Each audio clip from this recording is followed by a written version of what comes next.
শেষ কথাটা বলেছিলেন, কি বলেছিলেন? নির্বাচন তোমরা সব ঠিক মতো করবা ইনশাআল্লাহ। তাইলে আজকে ওনার স্মৃতির প্রতি যখন শ্রদ্ধা জানাই, উনি শেষ যে কথাটা বলে গেছিলেন সেইটাকে সঠিক সম্মান জানাইতে হবে। 12ই ফেব্রুয়ারি ত্রয়োদশ জাতীয় নির্বাচনে আমাদের কোন চেষ্টার ত্রুটি যেন না থাকে। আজকে প্রত্যেকটি নেতৃবৃন্দ, প্রত্যেকটি জাতীয়তাবাদী চেতনার কর্মীবৃন্দ, আপনাদের একটা মাত্র দায়িত্ব, 12 তারিখের আগ পর্যন্ত ঘরে ঘরে আমাদের নির্বাচনী ইশতেহার পৌঁছায় দেয়া। এই নির্বাচনে শুধু দুইটা শক্তি আছে, বাংলাদেশপন্থী জাতীয়তাবাদী শক্তি যেটা নেতৃত্বে আছেন জনাব তারেক রহমান, আর উল্টা দিকে আছে উগ্রপন্থী গণতান্ত্রিক শক্তি যেটা পরিচালনা করছে জামাতে ইসলাম। আমরা গণতান্ত্রিক বাংলাদেশ চাই না উগ্রপন্থী বাংলাদেশ চাই, এইটা পরিষ্কার চয়েস দিয়ে দিতে হবে ঘরে ঘরে। এই নির্বাচনে কিন্তু তৃতীয় কোনো শক্তি নাই, গণতন্ত্র বা উগ্রতন্ত্র, জাতীয়তাবাদী শক্তি আর নাইলে জামাত ইসলামী শক্তি। ঘরে ঘরে যদি আপনারা এই বার্তাটা সঠিকভাবে পৌঁছায় দেন, বাংলাদেশে অত্র এলাকায় এমন কোন বাড়ি নাই, এমন কোন নাগরিক নাই যারা গণতন্ত্রকে বাদ দিয়া উগ্রতন্ত্র বেছে নেয়, এমন কেউ নাই।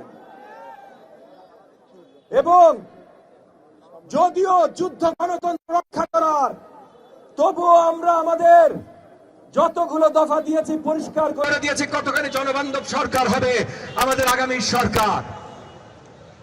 যত দুস্থ পরিবার আছে সবার জন্য আমরা ফ্যামিলি কার্ডের ব্যবস্থা করছি, যেন প্রত্যেকটা গরিব ঘরেও আমাদের মা বোনরা খাওয়ার কষ্ট না করে, বাচ্চাদের শিক্ষার কষ্ট না করে। আমরা বেকার ভাতার ব্যবস্থা করছি। আমরা পরিষ্কার দেখিয়ে দিয়েছি যদি আমরা সরকারি দায়িত্বে আসি তাহলে প্রথম 18 মাসের ভিতরে আমরা কিভাবে নতুন 1 কোটি চাকরি তৈরি করব, আমরা কিভাবে গ্যাস, পানি, বিদ্যুৎ সমস্যা এই সবগুলো সমাধান করব। আমি বাংলাদেশের কোথাও সন্ত্রাস হইতে দিব, জিরো টলারেন্স থাকবে মাদক ব্যবসা ও সন্ত্রাসের প্রতি। এই এলাকায় কোন জমি দখল হবে না, এই এলাকায় কোন মাদক সন্ত্রাস হবে না। তো সবকিছুই কিন্তু জাতির জন্য, নাগরিকদের জন্য, এলাকাবাসীদের জন্য আমরাই করব। কারা করবে? ধানের শীষ করবে। কারা করবে? ধানের শীষ।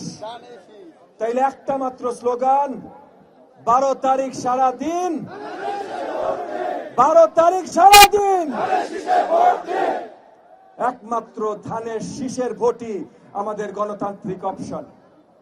এই এলাকার উন্নয়নের জন্য, দেশের উন্নয়নের জন্য, নাগরিক উন্নয়নের জন্য। এবং আজকে এই প্রচারণার প্রথম দিনে এই মঞ্চে দাঁড়িয়ে আমাদের মহান ত্যাগী নেতা বেগম খালেদা জিয়ার শোকের দোয়া মাহফিলে দাঁড়িয়ে আমি আপনাদের কাছে প্রতিজ্ঞা করছি, আমি যতদিন আপনাদের মাঝে আছি ততদিন কোন সন্ত্রাসবাজি, চাঁদাবাজি, মাদক ব্যবসাকে আমি একটুও আগায় যাইতে দিব না। তাদের বন্ধ করার জন্য যা কিছু দরকার আমরা করব, কোনো প্রশ্রয় পাবে না। কিশোর গ্যাং এইটার জায়গা মোহাম্মদপুরে আর থাকবে না ইনশাআল্লাহ। এই কিশোর গ্যাং, ছিনতাইকারী, এইগুলো আমরা নির্মূল করে ছাড়বো ইনশাআল্লাহ। আমি নামাজের সময় যেহেতু হয়ে গেছে আমার বক্তব্য আর দীর্ঘায়িত করব না। আজকে আপনারা যারা এসেছেন, যারা আমাদের মহান ত্যাগী নেত্রী বেগম খালেদা জিয়ার জন্য দোয়া মাহফিলে শামিল হচ্ছেন, তাদের সবাইকে আবারও আমার অন্তরের অন্তঃস্থল থেকে ধন্যবাদ জানিয়ে আমি আমার বক্তব্য শেষ করছি। আসসালামু আলাইকুম ওয়া রাহমাতুল্লাহ।